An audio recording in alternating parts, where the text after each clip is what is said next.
Nobody wanted to get high with me in high school. Seriously, I had a few freakouts that freaked everybody out and like ruined the vibe. And everyone was like, whoa, like, don't hang out with this girl ever again. Like, don't bring her around. So it's ironic that now I write about weed.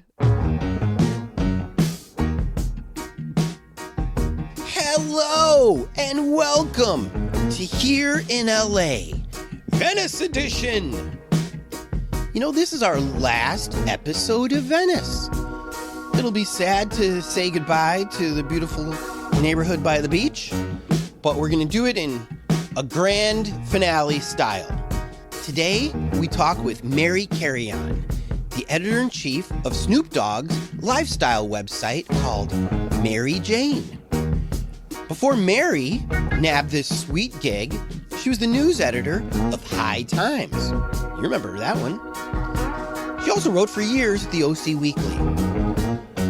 We're going to talk about drugs, weed, shrooms, dabs, growing up in OC, and why she's returned to Venice after living near Abbot Kinney for a little while and then moving out.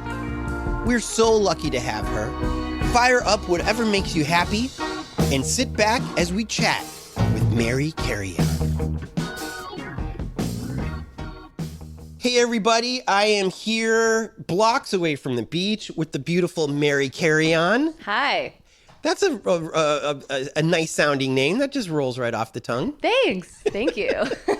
What is your background? In what? You're a brown goddess, Oh, basically. thank you. A brown hippie goddess. Thank you. I'm Mexican, Guatemalan, and Irish.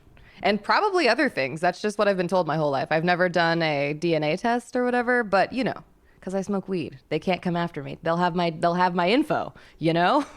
Are you worried about that? I don't know. I don't know if I am, but that's, I guess, kind of why I haven't done it. The Irish, do you have like a half Irish grandma? Oh, yes. Is that what it is? Oh, yes. Yes. Her name was Xenia Ozin.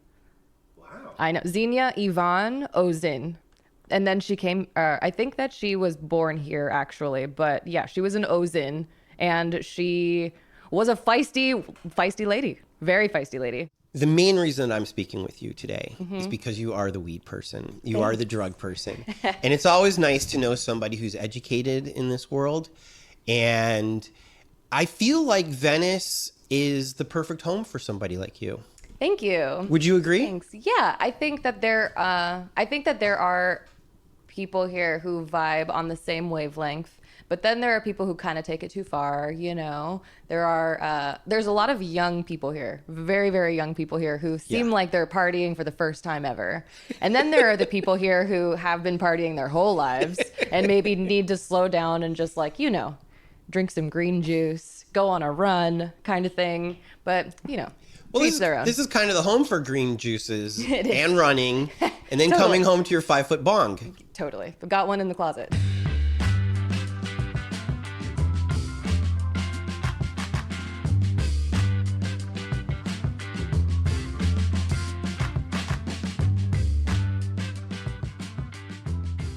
So Mary is the editor-in-chief of Mary Jane? Yeah, I'm the only person doing the editorial at Mary Jane. So I've assumed all of the responsibilities. You know, you could have fooled me because when I look at that website, it looks like a full staff. Oh, thank you. Wow, that means a lot to me. Thank you. It does. Thank you. So everything that we read, by the way, it's spelled Merry. Correct. And it's owned by Snoop Dogg. Correct. And so anything that we see there, you have line edited maybe? Oh, yeah. I edit for content. I edit for copy. I edit all of it. Did you assign it also? Yes.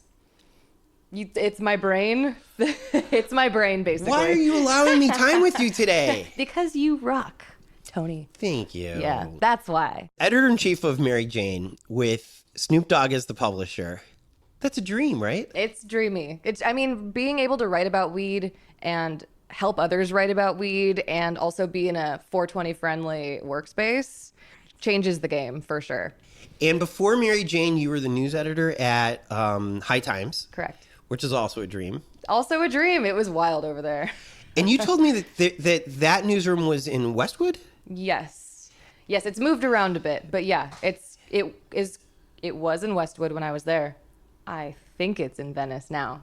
Oh. I think, but I don't know where. I don't know where. Was High Times the newsroom that we all imagine it was?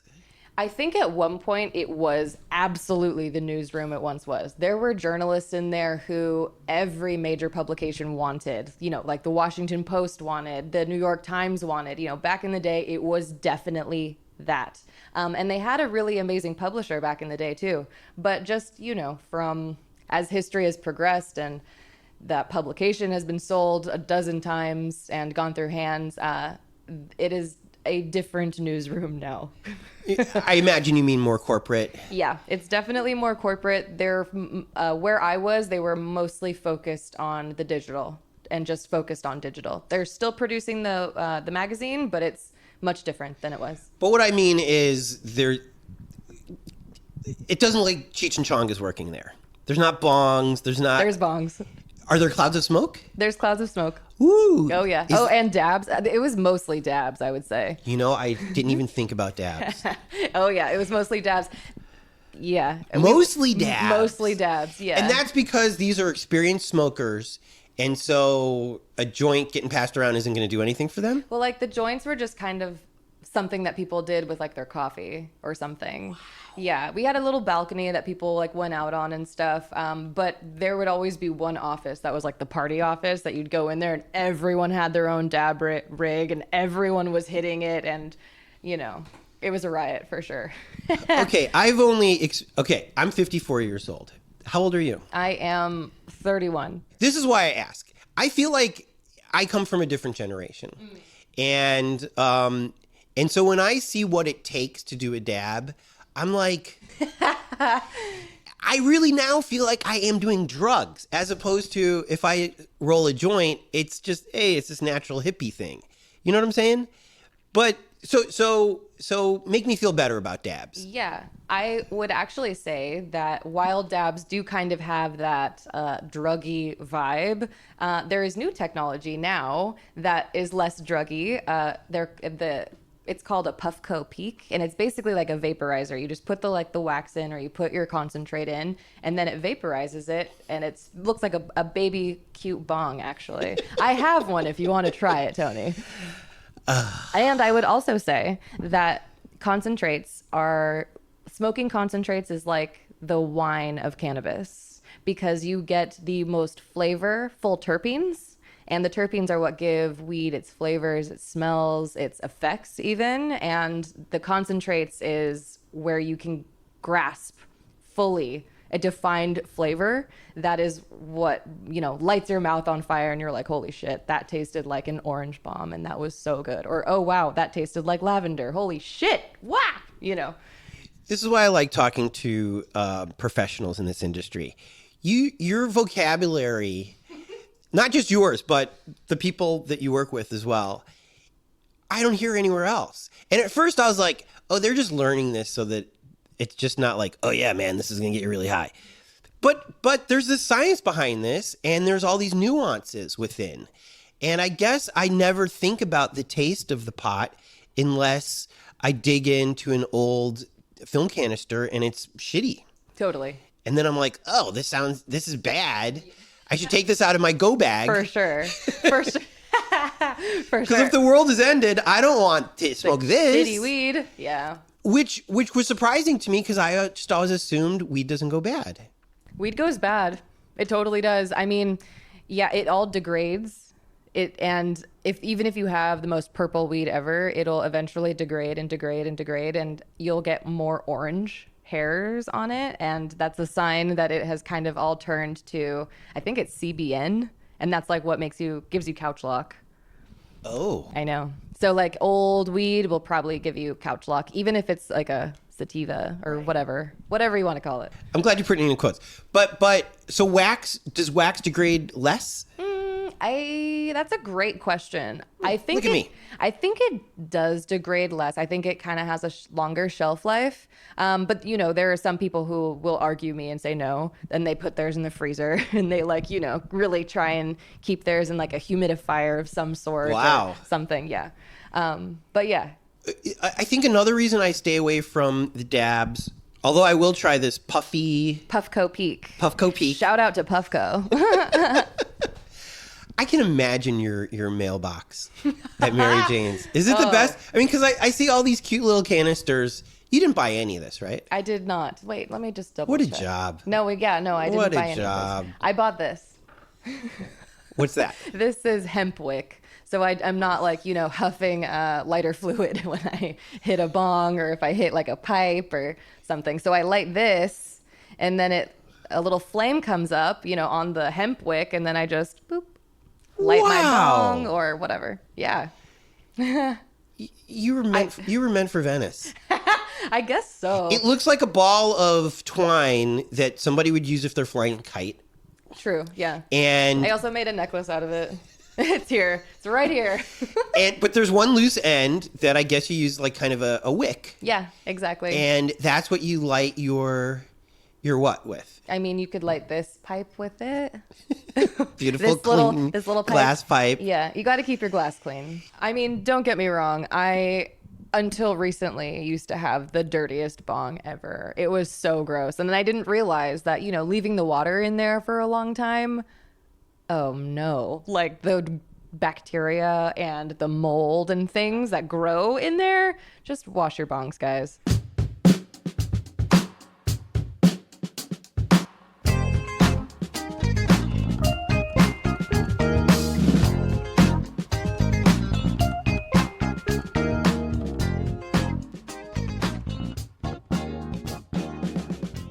You put sativa in quotes, and I love that because I recently saw a TikTok. Again, when you're in your 50s, how are you going to learn? TikTok's a trip. When I was in my 30s, I had a 19-year-old girlfriend, so she taught me. Totally. It's not real cool to have a 19-year-old girlfriend anymore. And all of my friends and all of my peers, even my younger peers, are kind of over this now. So they don't teach me any longer. Of course, I go to Mary Jane to try to learn things.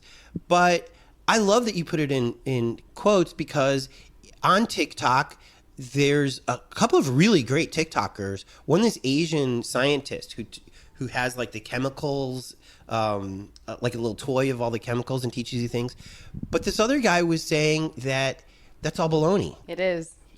Oh, really? It is, yeah. So I can buy indica. I used to avoid it. Yeah, yes, you can absolutely buy indica. In fact, yesterday I was just thinking that the marketing around sativa and indica is a bunch of baloney. In fact, there are some what we would call indicas that if you smoke during the day, it will give you energy, or like it will keep you clear-headed, and not hinder you from, I don't know, doing things. I don't want to be in the couch. Totally. I want to be, well, I'll put it this way. I've even stopped smoking pot in the daytime. For sure. Because it does screw up my mom just berated me for cursing on this thing. Oh no. That's my pause. It does F me up in the daytime because it's supposed to. Right. Totally. You buy the good stuff so that it does stuff to you. Right. Yeah, so that you feel it. So, okay, so if indica and sativa if I can't go by that any longer, what should I look at to determine what I should buy? Terpenes. You go by the terpene profiles, and there's probably, I would say, like a handful of main terpenes, like the most popular terpenes. And what we would consider sativas usually have around the same amount and around the same kind of terpenes, which would be like, let's see, like limonene, which is more citrusy scents. And let's see, what else? Carophyllene. Yeah, all these weird citrus, ones. I feel like there's an orange, like, not orange kush, orangine? I'm sure there is an orange kush. Right. But yeah, there's a ton of really great citrus ones, like lemon OG, lemon haze, orange sherbet. Oh, so many. And they're all so good. They're so good. Should I ignore the names too?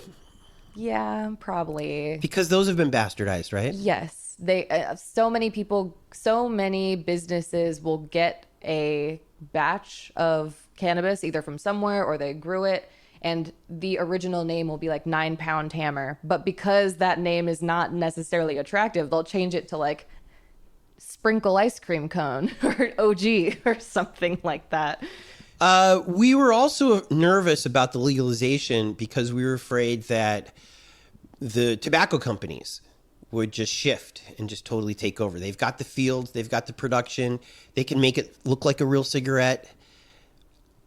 Has that happened? It doesn't seem like to me that that's happened. It's happening. Really? Oh yeah, big time. It's happening in sneaky ways. Right now, the law in pretty much every region that is legal has some sort of window of time where big, huge corporations, specifically like big tobacco, can't really come in. So how big tobacco has responded to that is by investing in certain brands. A lot of that's happening in Canada because Canada's federally legal.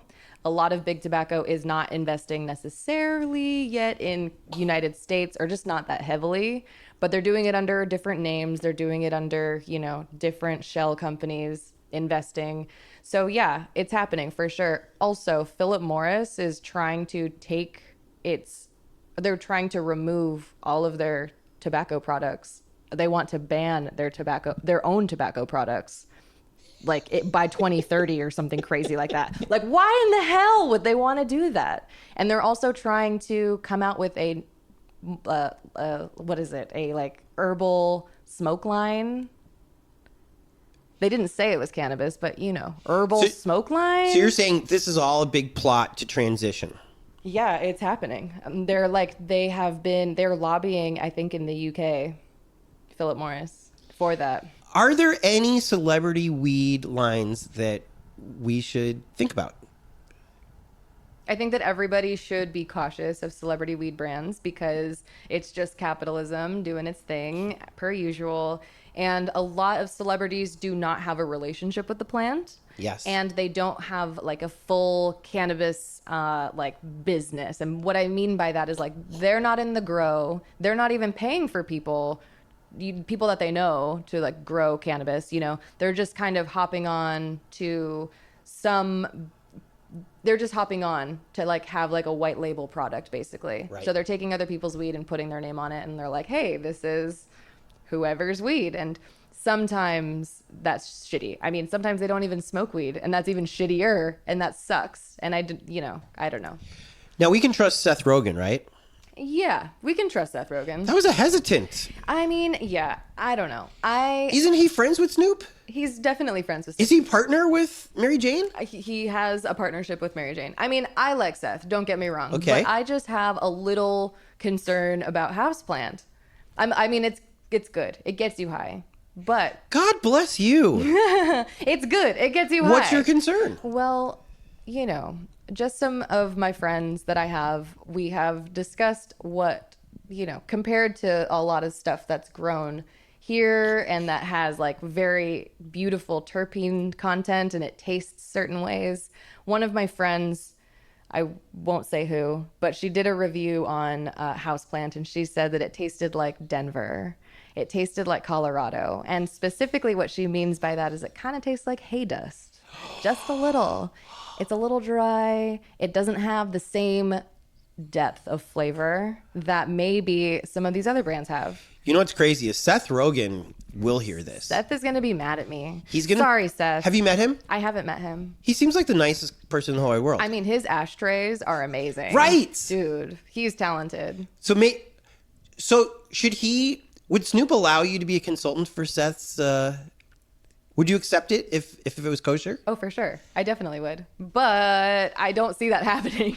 Oh, I do. But maybe. But I mean, yeah, Seth, what's up, dude? Because again, who better than you? I would love that. I think that I could help him. I could help him in a couple ways. Also, his packaging, it has so much just plastic and stuff around it. And I'm like, yo, we can't be doing that anymore. Let's finish up with that. I was sold a bill of goods with this legal pot. First, I was told black people were going to be rich again. For sure. Didn't happen. Yeah. Black people, I mean, the story of a black woman having a cannabis store is news now. Right. It is. Which is nuts. I know. But I was also told that the hemp would be everywhere. I haven't seen hemp anything, really. Yeah, I mean, it's so stupid because the only way hemp is being utilized in the illegal context is like people are trying to smoke hemp.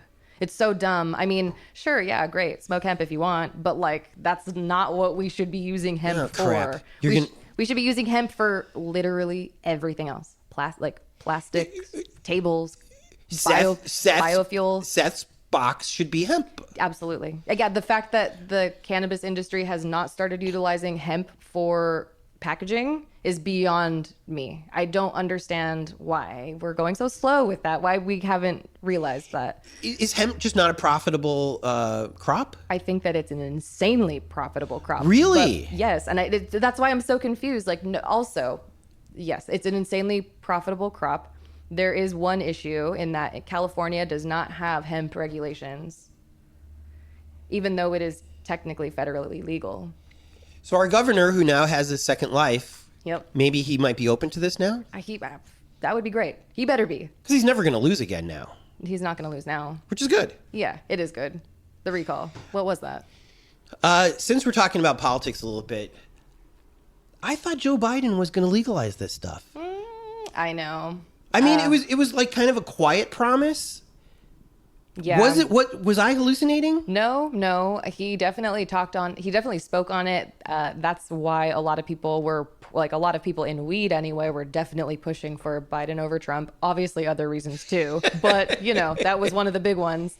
Kamala Harris, I think, was the one who was very more vocal about it, saying that she would talk to the president and everything would be fine. And yeah, I'm not really sure how that's going because it doesn't seem like he's really into it.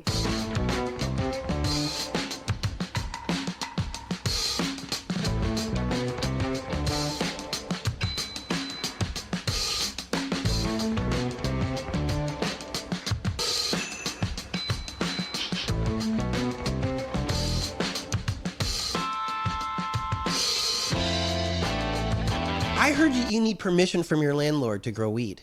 Well, I think that if you look at the law, it says that no matter what, you are able to have 6 plants by law. Okay, if I get kicked out, that couch looks really comfortable. Okay, yeah, you're welcome here. It's all good. We're steps from the beach. You are. You're welcome here. Okay, so let's talk about that and we'll go back to drugs. Okay. You are just moving into this place. I am, yes. So this is what I love about this neighborhood thing is I've talked to longtime residents and I wanted to talk to some people who have left and I also want to talk to people who've moved here recently. So you are one of those people. And your boyfriend, is he of color? He's not. He's from Ohio. As white as can be. He's white. Yep. Do you consider yourselves gentrifiers? That's a great question. I don't think a so. Latina could ever be considered that, I don't right? think so. And the reason why is because this place is not, a super fancy place. You've made it look really nice. Thanks. But you're right. To the left of us is a super fancy place. Yeah, and that way too. This is an OG regular. I don't want to say regular because obviously there's some history in this pad. Apparently, is there? There is like ghost history. Ooh. Even Like, are you into ghosts? Well, as much as I can be with all my crystals and things. Okay, so if the man that you loved didn't live here, would you have also considered Venice as a place for your apartment? I've lived in Venice before. Oh. Yeah, I've lived everywhere, I feel Where did you live when you lived in Venice? I lived off of Abbot Kinney. So I guess in that sense I was a gentrifier. I don't know. But I also moved in with my friend there. So she was already living there. Now, you talk about people who have their shit together. Sorry, Ma. But you seem to. And Abbot Kinney, we can you're shaking your head. Yeah, because that's not your scene? I mean, I don't know. A little bit. It's very bougie and snooty. But I mean, you're wearing nice clothes. Thanks. Snoop pays you well, and you deserve to be paid well. Thanks. He could pay me a little more. Snoop. But I can see you and Jelena. Yeah, I mean, Jelena has good pizza, and I love pizza. So, But I can see you buying this $4 coffee. I could see you at the farmer's daughter getting... oh yeah, the butcher's daughter. Butcher's daughter? Yeah. I've never been there, actually. Okay, then I can't see you there. There's beautiful young women like you walking all up and down Abbot Kinney. They don't look like me, and they don't look like Snoop Dogg. That's true. So I feel like you would feel comfortable there a little bit, even if your heart's not in it. For sure. I think that's an effect of growing up in Orange County. Oh, is that where you grew up? That's where I grew up. Where? I grew up in San Clemente. I don't even know where that is. It's like the last city in Orange County before getting into San Diego. Way down there. Mm-hmm. Surf town. Are you a surfer? I used to when I was younger. Yeah. In high school, were you smoking pot? You know, not too much. Not too much, but a little bit. And I was very skeptical of it, and I didn't want it. So I would like avoid it. And I would try to avoid it and kind of like dance around it, you know. So I got started writing about weed at OC Weekly. That was where I got started, and was reporting on city council meetings and reporting on the dispensaries that were opening and kind of the fallout and the results of the dispensary lottery that happened, which was rigged, by the way. Mayor Polito. Mary's looking at the microphone Mayor Polito. with anger. Yeah. Rigged because minorities didn't get... He was bought out. That man was bought out. And while they say there's no paperwork to show that, we all know that that's what happened. Because the big companies got the... Yeah, there were just certain people who, you know, either had multiple tickets, who had purchased limousines and wined and dined Mayor Polito. Yeah. And The mayor of San Clemente? No, that was the mayor of Santa Ana. Oh, yeah. And Santa Ana is very diverse. It is. Far more than some of the other... San Clemente. Yes. Right. Way more. And so Santa Ana was one of the first cities to legalize? Yes, it's the only one in all of Orange County. I didn't know that. Yes, actually, I think as of recently, Costa Mesa just did, like within the last year, like in 2020 maybe. For recreational? Yes. Which is a boon for Santa Ana. Yeah, I mean, it's great. Also, Costa Mesa and Santa Ana border each other. So that'll be a thing. Like, you know, right. That little area will be So if I'm going to Irvine, I'm probably now just going to Costa Mesa for my stuff. Mm-hmm. And can Santa Ana deliver? Can anybody deliver? Anybody can deliver if it's in your city's regulations. Oh. So the city has to approve it first and then the state. So if I live in Irvine, I'm at the mercy of that city. Yes. Well, yes. I mean, you can, the way around it, I think, is registering in Santa Ana and then, you know, being based or whatever in Irvine. Okay. If that makes sense. Yeah, I mean, there's a lot of little things, you know. That's the other benefit. Tricks. That's the other benefit of being 54. I've never had a problem getting pot. Totally. You know? And so, like, all these weird regulations are just like, who are you trying to impress with these regulations? Or who are you trying to apologize or say, hey, we're not that city we're not a druggy city. Oh, really? Oh, really? What city isn't? For real. You know? Yes. Okay, let's talk real quick about the LA, I want to call her the weed czar. Is she still over there, the black lady? Yes. Yes. Oh, what's her name? Cat Packer. There you go. Mm-hmm. Cat Packer, to me, is a very interesting person. And I want to put her on the line of villains. Should I? It's hard to say. This is why. You're a public servant who doesn't give interviews. Oh, my God. You're a pot czar Literally, who won't though. tell us if you smoke pot. When I was at High Times, I tried to interview her on 3 separate occasions, and she either never responded, said no, or just like would be like, oh yeah, let's schedule something, and then, or her people would. It was never me talking to Kat. That's shady, right? It feels weird. I would, to give her the benefit of the doubt, LA's market is crazy. Right. It's the biggest market. Yep. Partly, like, it's the biggest market in California. Also, potentially in the United States as of right now. And so she's slammed. And there's like 7 of them trying to handle all the chaos of what LA's market is. So in that regard, I'm like, okay, I get you're busy. But also, Why aren't you giving interviews? Why doesn't anybody know you? We're supposed to know you. It'll be better for everybody, including yourself, if we all know who you are. And she can probably say, well, these people have an agenda. Everybody's got an agenda. She's got an agenda. Right. We've all got agendas. And part of the conversation can be, we're overwhelmed here. Absolutely. You think the cops are asking for money? Absolutely. We need the money too. Absolutely. That's part of the deal. Absolutely. I think that she got burned in an interview. One. And that's why she stopped. I think. Black people are supposed to have thicker skin than this. Right? I mean, one interview pissed you off? I mean, if you are working in a government body, it's going to happen. You also got to keep showing up. Right. You got to keep showing up. And like journalists don't ever get slammed by people. Oh, God. Come on. Totally. Come on. So, but we're both Christians. We are Christians. Are you a Christian? Well, I am a Christian, technically. Well, I'm Catholic, I guess. But am I? Do you pray at night? I meditate, which I guess is kind of the same thing. I don't pray to like Jesus per se. I mean, I say what's up every now and then. Do you? Like he's the homie. I mean, he's a homie to all the other, people in the sky floating around. So you don't go to church at all? Not anymore. When was your last time? That's a great question. That's a great question. It was that long ago? It was that long ago. Catholic churches are the prettiest churches. Yeah. I'm mad. I'm like forever mad at the Catholic Church. Oh, yeah. So. I was raised Catholic. Yeah. I went to the Vatican. You know. Oh. I was at the Vatican and they charged me $20 for a roll of film in the 80s. Where $20 meant something. Wow. Yeah. I mean. And I was like, little did I know that was the tip of the iceberg. Right. So yeah, I'm super mad at them. Yeah, I'm mad at them. I like new Pope though. New Pope is way better. Yeah. Yeah, he's better, but he's still not great. No. Mm-mm.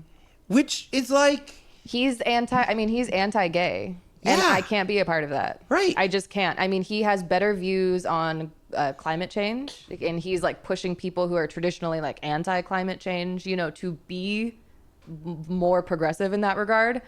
But that's one thing. Like, it's great that you're cheering for the environment here, Pope, but like you're also against gay people getting married. You think it's a sin? Fuck off, dude.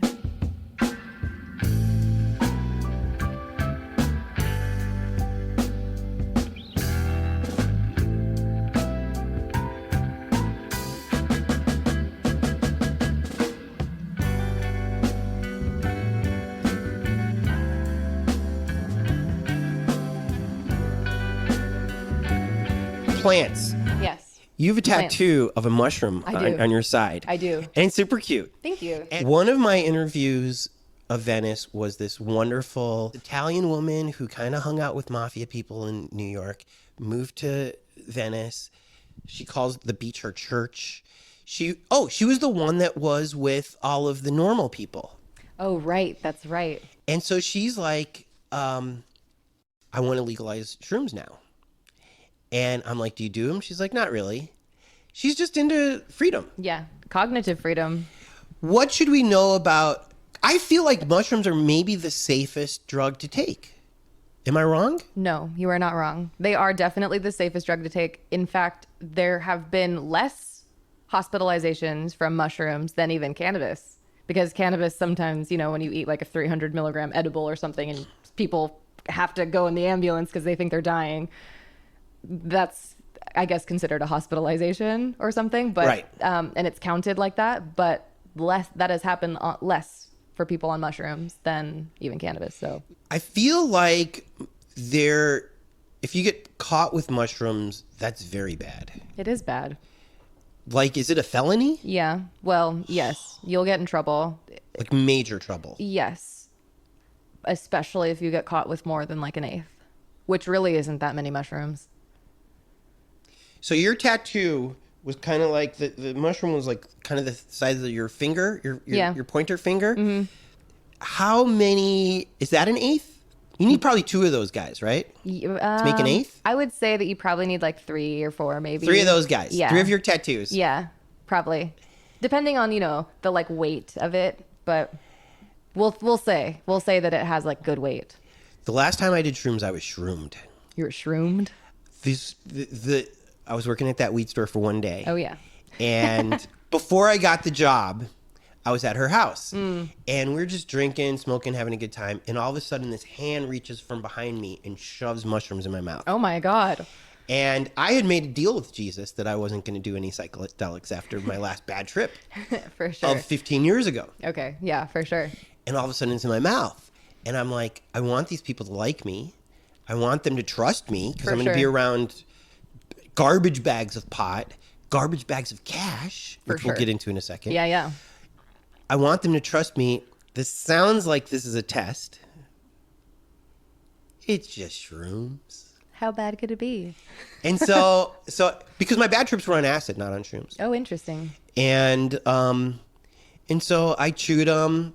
And when I noticed that they were all looking away from me, I spit it out in my hand and put it in my pocket. That's hilarious. But enough had gotten in me that I was able to stay up all night. Okay. Which is one reason I love shrooms. I love shrooms too. Because I do want to party with everybody, and I don't want to do coke, which we'll talk about at the end. What is it about shrooms that makes you alive at night? Man, the magic of psilocybin. It's just magic. It's the magic of psilocybin and the other compounds that are in it as well. And it just makes you alive. It makes you absolutely alive. I wish I had a more scientific, description of it. But yeah, it hits the serotonin receptors, and the serotonin our brains where the serotonin receptors are magic. I wish you guys could be here. She's smiling. She's got a beautiful smile. She is smiling talking about this. I love mushrooms. I heard that mushrooms and acid are a poison. And when the body sees this poison, it fights it. It does. And that fight creates this other thing that picks us up and makes us see these trails. The brain is reacting because they're trying to fight this poison. Did I hear that right? It is definitely a poison, and our bodies do respond by trying to fight it. That's why there's nausea. That's why our bodies try to, get it out pretty much. But yeah, all of that though is happening like in our brains and in our stomach, like our serotonin receptors, the receptors that respond to psilocybin and baeostacin and the other alkaloids in mushrooms. There you go with this fancy vocabulary again. But it's important to know those. It is. Because when you want to talk about it educationally, I don't even know if that's the right word. It is. As a smart person, you need the real words. You need the words. Yeah. I mean, it helps with the education. I just, like you said, it helps with the educating other people on what's going on when you take mushrooms, for sure. And there's a lot going on that we still don't know. We know about psilocybin. That's the most popular compound in mushrooms. That's like what we all think of as the trippy compound. Yeah. But actually, when we eat it, it's psilocin first. Actually, yeah, our bodies change it into psilocybin. Oh, So we're part of the problem. Yeah. And then psilocybin happens, and then we're like, wow.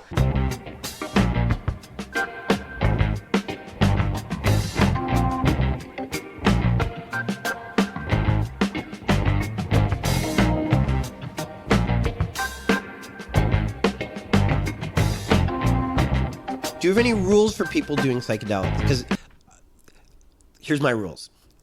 Never talk to cops. For sure. Don't look at mirrors. I'm impressed that you have a mirror. I guess pretty girls have mirrors though. Looking in the mirror it depends on the person. You've looked at mirrors on shrooms and acid? Yes. Yes. What did you see? Have. Well, a couple times on mushrooms, I've looked in the mirror, and it's like I see myself for how I feel about myself, if that makes sense. So sometimes I've looked in the mirror and I feel radiant, and I see radiant, and I'm like, wow, this is great. Like, this is beautiful. I love myself, kind of thing, in like a self-love kind of way. Right. Not in like I'm hot shit. Yeah. Which, by the way, so what? Yeah, it's definitely like how I am seeing how my heart is kind of thing. And other times when I've been, maybe going through shit or whatever, my shadow kind of, is very dominant in those moments, or I'm feeling depressed, or I'm feeling like I don't know, something's going on with my parents or my family or whatever, you know, I've seen like things where I'm like, oh, I don't know. Like, I don't know. I'm not going to look at the mirror. Not going to look at the mirror. Or like, you know, maybe part of my like mouth will be like twisting down a little bit. I'm like, oh, okay. Avoiding the mirror. So my rule is no mirrors, no cops, and always have a buddy. Always have a buddy. Are there any other rules that should be on that list? Yes. Set and setting. You have to pay attention to your set and setting with psychedelics. That's how you can ensure that you're not going to have a bad trip, or you're just going to lessen the bad, or lessen the opportunity. So for if we're in trip. a Venice apartment, don't go outside. Maybe if you're peaking. It depends. You know, I would say start inside. Start inside and make sure that you have all the things that you would possibly need. Snacks, ample water. Right. If you like to smoke weed, have your weed. Have the guitars out. Have flowers around if that's what makes you feel good. Yeah. Have things to draw, or, you know, your music. Pick out your music beforehand. Make a playlist. So, Yes. you know, things that'll kind of make you feel good. Or if you need to change the vibe because you're feeling weird, Yeah. you turn on the jams and you're like, oh yeah, this is, whoa. And maybe some fluffy blankets. Exactly. A robe. Exactly. Yes. Pillows, blankets. Yeah. Nature documentaries. Having all of the things. Yeah.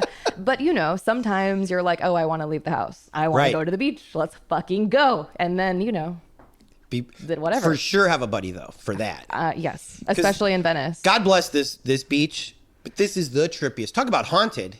Probably also incredibly haunted. And I don't even believe in that stuff, but I believe it there. That's why I love Venice. Anything goes here. It is wild. I've seen the craziest shit out on the beach at like midnight here. I can't even. Everything from like a man sitting in his underwear in a beach chair with a fishing pole at like midnight, just like very serious, like just in his underwear fishing from the shore. It was bizarre. It was so weird. I was like spying on him through the rocks with my boyfriend, and we were like, what is that man doing? Like, maybe we shouldn't be here. And then, you know, we've seen people having sex on the beach. God bless them. God bless them. Everyone was out. It was like a full moon. I don't know. I mean, they were under the trance of the full moon, obviously, but like everyone could see them. They were not hiding. Can you hear the drum circle from here? If you step outside, yes.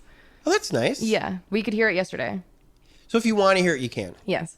That's good. Yeah. Do you like that sound? I do. Yeah. I've been a few times. It's definitely something to do, especially if you have someone in town, you know. That's a good thing to go do.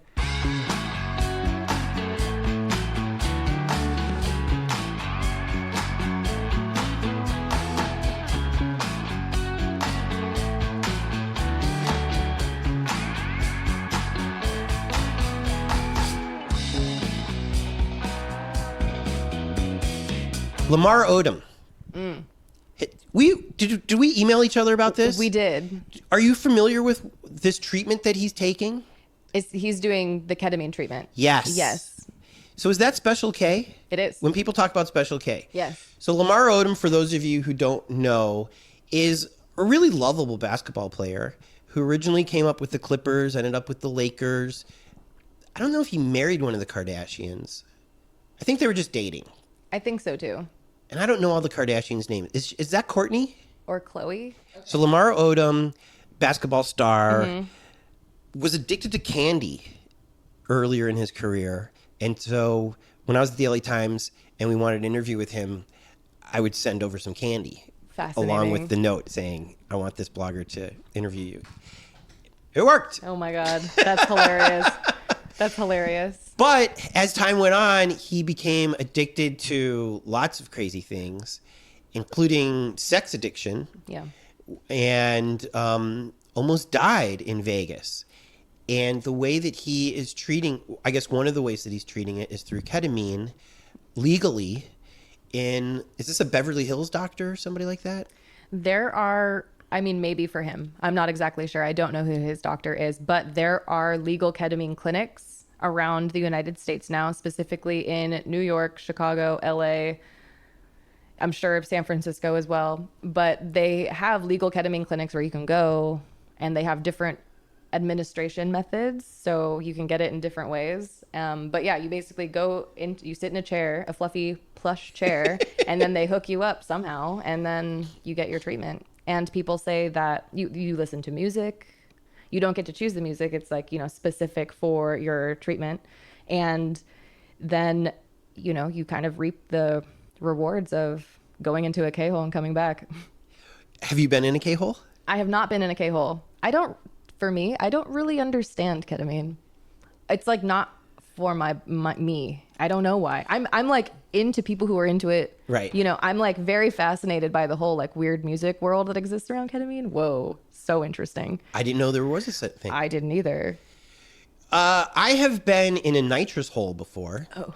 Have you? No, I haven't. You've never done nitrous? I've actually never done nitrous. I don't think it's all that. Yeah, right. That's kind of how I feel about ketamine a little bit. Or just maybe I haven't done the right ketamine. I don't know. I've done it 3 times and I still am like, I don't know. Do you think you were resisting? I'm open to it. Okay. I'm totally open to it. I just feel like maybe your body just isn't down. It just doesn't like register it. I feel like I'm on a nondescript heavy drug when I do it. And there's nothing too there's nothing defined about it that makes me like, oh, that's why people do ketamine. The euphoria never hit. Not really. The trippy visuals never happened. No, I mean, I had fun. I had fun on it. Also, like, trying to talk to normal people. I was like, hello, everyone.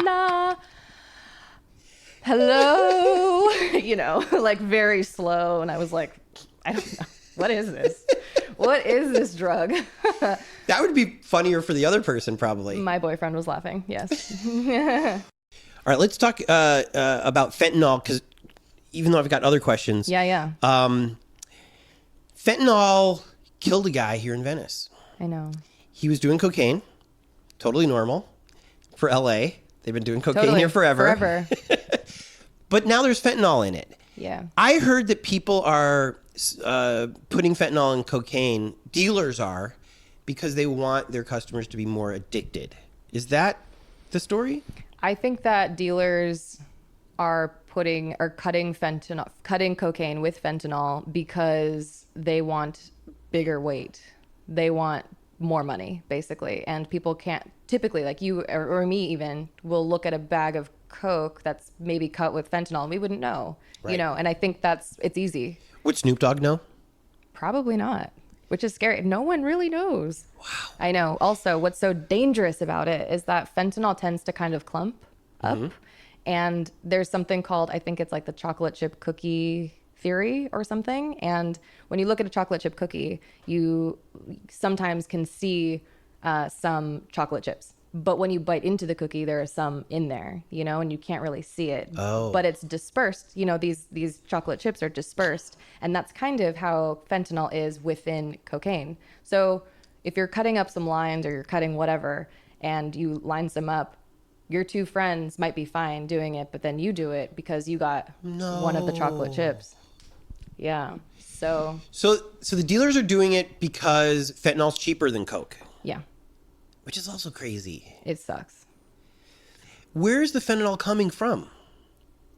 Is there a real version of it that is medically good for people? Yes, there is. It is a regularly used pharmaceutical, like for people who are in surgeries. I actually was recently given fentanyl by my doctor when I got my eye surgery like a month ago.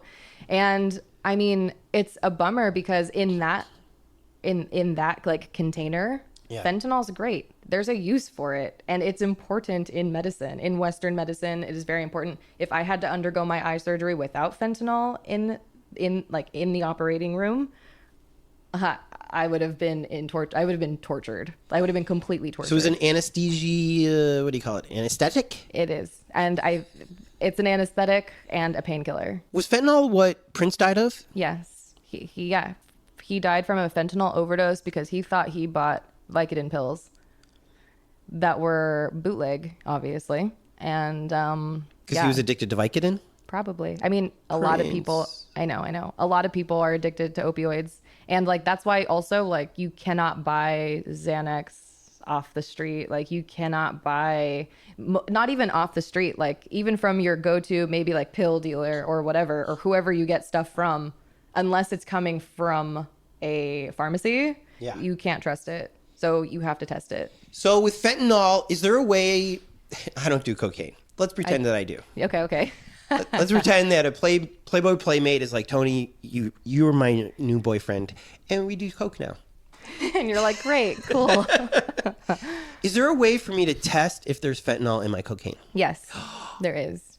What is the test? I think that the best tests are by Dance Safe, and they have created a bunch of different tests to basically test anything that's white and powdery. There's also a specific fentanyl test. It's kind of complicated to follow the directions on the back. Like you have to follow the step-by-step directions. Yeah. Otherwise, the results might come up a little bit like wrong, and then you won't really know. Right. But yeah, there are definitely tests out there. You have to follow the directions and test for fentanyl. Everybody should be testing for fentanyl if you are doing anything white and powdery. I am so glad to hear. Or crumbly, or anything that comes in a pill. You have to smash it up. And then Because a dealer could have cut it. Mm-hmm. I'm so glad to hear you say that Dance Safe is still around. Oh, yeah. Because I used it for ecstasy 20 years ago. Totally. And even then it was complicated. Yeah. But, I mean, I fancy myself a little bit of a scientist. It was fun. Totally. It was a fun little experiment. Also, I knew that the guy that I was getting it from, because I had gone to him all through school, and this stuff was just so good. Totally. So, well, also, MDMA 20 years ago was way better and way cleaner than it is now. Really? For the most part. A lot of what we're buying now as ecstasy or MDMA isn't ecstasy or MDMA. It will be like MDA, which is sassafras, as they call it, which is close to MDMA, but it's different. And or it's cut with other shit. So because MDMA is just a chemical compound, mm-hmm. why is it that today's isn't the same as it used to be? That's a great question. I think that it's still being made by the clandestine chemists out there. I think it is, but I just think that it's a lot easier to make other stuff or cut it with other shit, basically. Right. And I think that, yeah, I mean, the integrity of a lot of the drugs now is just shit. It's Really? just so bad. Yeah. Right now they say is like the dirtiest drug market we've ever had here in the United States and around. So for sure, test your stuff. Yes, totally. For sure, research where you're getting even your dabs. Yes. Yeah, for sure. Yes. I mean, even just, I don't know, this is a controversial statement, but I would say that even with legal dabs, just you have to know what you like and what you're okay with. For me personally, I don't like solvents in my dabs. I would rather have it be a solventless dab, which means that, I don't want any sort of chemical touching the cannabis to then make the extract. Right. I want it to be just the extract itself, which you can do through heat. You can do through other various ways. Yeah. But yeah, I don't want ethanol shaking up the plant and then, getting the extract from there. So I have a preference. So here in Venice, the big place to get the pot. The pot. The grass. Is MedMen. That's what made me stammer. I don't want to give them love, but they're there. They're there. They've billboards. There's two here in God. Venice. I know. So this jazz guy I interviewed said, he's like, no, man, I don't go there. I go to the Green Goddess. Oh, shout out to the Green Goddess. Have you been to the Green Goddess? Oh, yeah. Okay. Oh, yeah. Do you agree with his recommendation? I would definitely go to the Green Goddess over MedMen any day. Or the Rose Collective. Okay. Yeah, or the Green Dot over MedMen any All day. of those are here in Venice. Yeah, they're around. Green Dot's on Lincoln. Rose Collective's on Rose, obviously. Is Green Dot like Pink Dot where they'll deliver? They do deliver, yeah. Okay. And we should trust these kind of places? We can trust them. Okay. Yeah.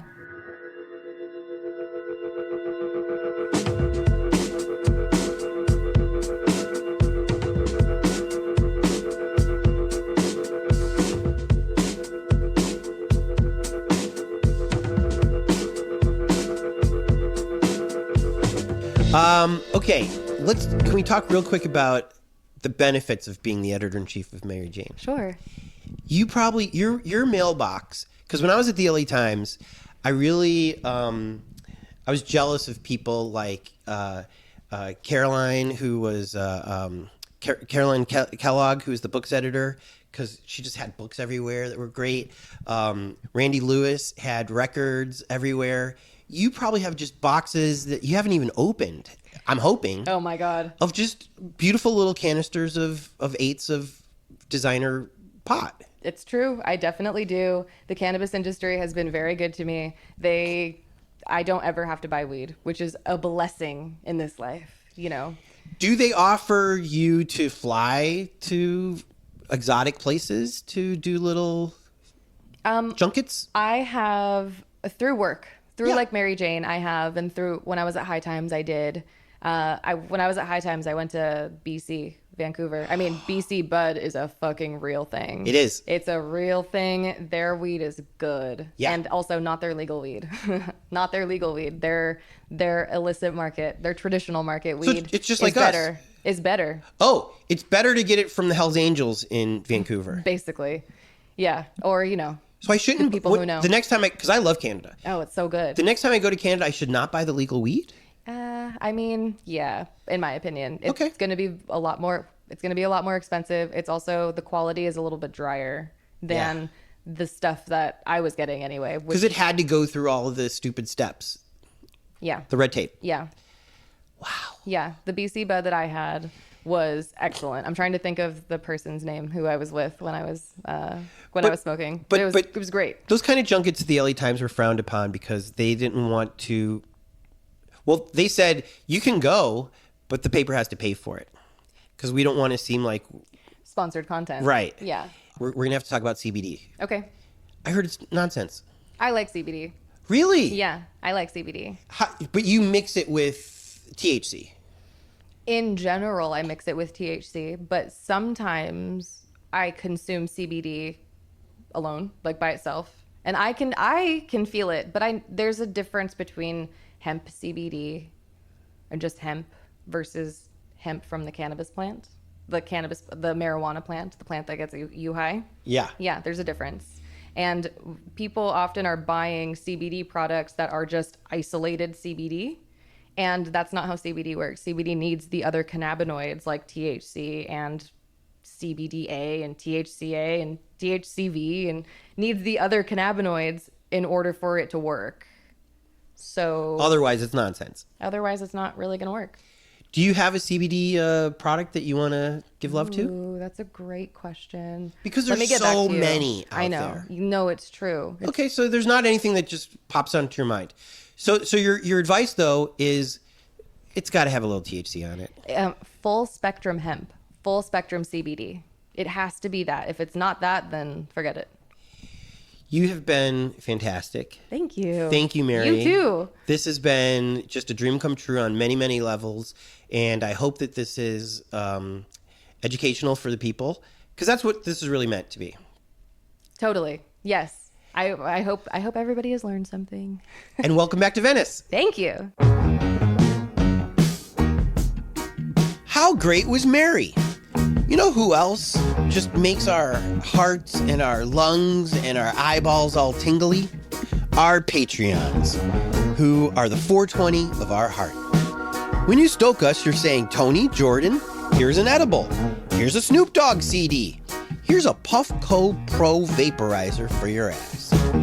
Every buck you hand over is helping us keep this insane project rolling. So shout out to our Patreons, Nancy Rommelman, Allie Miller, Sean Atlow, Matt Mills, Sean Wallace, Greg and Molly, Jamie Taylor, George Wright, Mark Johnson, Kira Ann, Barney Grinke, and Ben Welsh.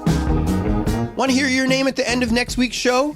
Go to patreon.com/hereinla and give till it hurts. Also shout out to our Angelinos. To become an Angelino, all you have to do is PayPal us $25 or more, and we will list you on the Here in LA website forever. You'll also be given a number to denote how early you got in to make this dream come to life. For example, Angelino number 1 is Allie Miller. Number 2 is George Wright. Number 3, Rita Joanne. Number 4, Jason Sutter. And number 5, Grant Houghton. Just PayPal everything you got to busblog@gmail.com. Want to support us, but you ain't got it? I got it. You can still help. Post your favorite episode on your Facebook page.